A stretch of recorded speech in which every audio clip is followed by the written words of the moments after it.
एक बार की बात है। एक बार एक आदमी कहीं से जा रहा था। तभी रास्ते में एक जगह उसे एक हाथी दिखाई दिया। उसने एक बात नोटिस करी कि यह हाथी एक पतली सी रस्सी से बंधा हुआ था। उस आदमी को ये देखकर हैरत हुई कि कैसे यह कितना बड़ा जानवर एक रस्सी के सहारे बंधा हुआ रह सकता है, क्योंकि वहाँ ना कोई जंजीर थी और ना ही कोई पिंजरा था। और अगर वह हाथी चाहे तो उस रस्सी को एक झटके में तोड़कर आजाद हो सकता था, लेकिन वो हाथी ऐसा कर नहीं रहा था। आखिर इस बात की क्या वजह थी? यह जानने के लिए उस आदमी ने हाथी के मास्टर को देखा और उनसे पूछा कि यह हाथी इतनी पतली और कमजोर रस्सी से क्यों बंधा हुआ है और भागने की कोशिश भी नहीं कर रहा, जबकि वह एक झटके में ऐसा कर सकता है। तो हाथी के मास्टर ने कहा, जब यह हाथी बहुत छोटा था तब मैं इस हाथी को इसी रस्सी के सहारे बांधा करता था। तब यही रस्सी इसके लिए बहुत मजबूत थी, इसको पकड़े रहती थी और ये रस्सी तोड़कर नहीं भाग पाता था।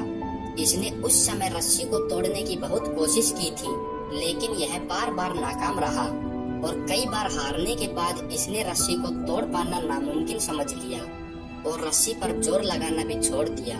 और ये हाथी धीरे धीरे बड़ा होता गया और अभी भी उसे लगता है कि इस रस्सी से आजाद होना मेरे बस की बात नहीं है, और यही सोचकर इसने रस्सी को तोड़ने की कोशिश भी नहीं की।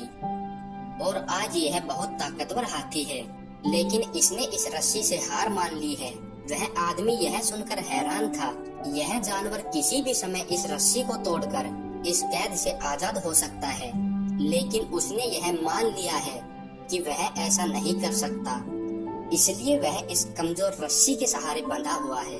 दोस्तों, इस हाथी की तरह ही हम में से कई लोग ऐसे ही हैं जो एक बार ठान लेते हैं कि वह जिंदगी में यह काम नहीं कर सकते, क्योंकि पिछली बार हमने कोशिश की थी और हम नाकामयाब रहे थे, और अपने आप को एक लिमिटेड सोच में बांध लेते हैं और वह कोशिश करना भी छोड़ देते हैं, जिससे वह तरक्की के रास्ते में आगे नहीं बढ़ पाते।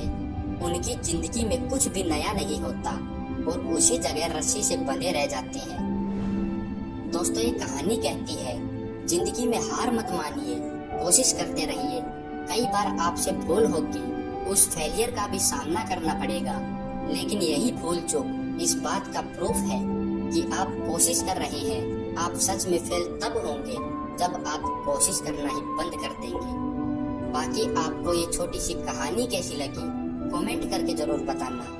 और अगर आप ये कहानी और लोगों तक पहुंचाना चाहते हैं तो इसे शेयर करना।